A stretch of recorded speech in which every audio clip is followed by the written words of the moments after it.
buhay dahil sa totoo lang marami na ang nauna sa akin dun eh.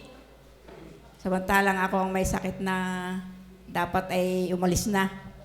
Pero ako'y patuloy na binubuhay ng Diyos dahil alam ko ang Diyos ay may plano pa sa Kanya, sa akin. Iba talaga pagka aking binubulay, iba talaga pagka yung kahit may sakit ka at ikaw ay naglilingkod sa Kanya, kahit may sakit parang walang sakit. Di ka? Kaya sabi ko sa Diyos ako'y lubos na nagpapasalamat sa Kanya dahil sa ginagawa niya sa buhay ko. At hindi lang yun ang dapat nating pagpasalamat. Yun tayo iniligtas ng walang kabaha-bahagi ay talagang malaking pagpapala yun sa atin.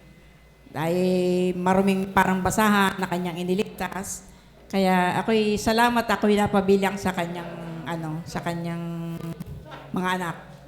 At ako'y nagpapasalamat din sa aking mga anak na ipinagkaloob niya sa akin dahil ang aking mga anak siyang bagang daluyan ng pagpapala para po matustusan ng aking mga pangailangan.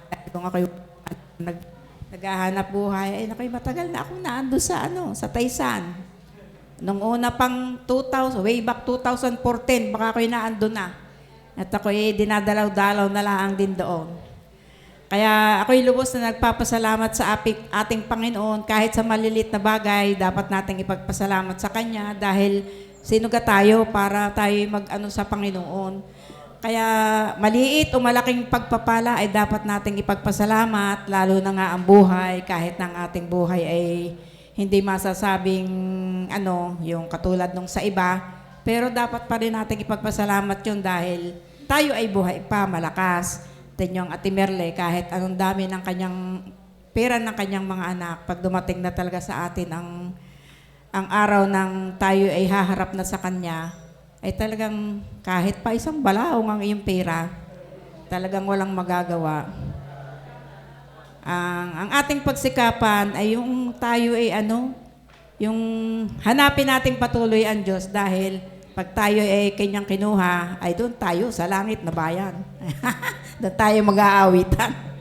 Kaya ako'y, tuwing ako'y mananalangin, ang pasasalamat ko'y hindi matapos-tapos kasi sa buhay na ginagawa niya sa akin at sa aking pamilya at sa ating lahat na tayo mga buhay pa.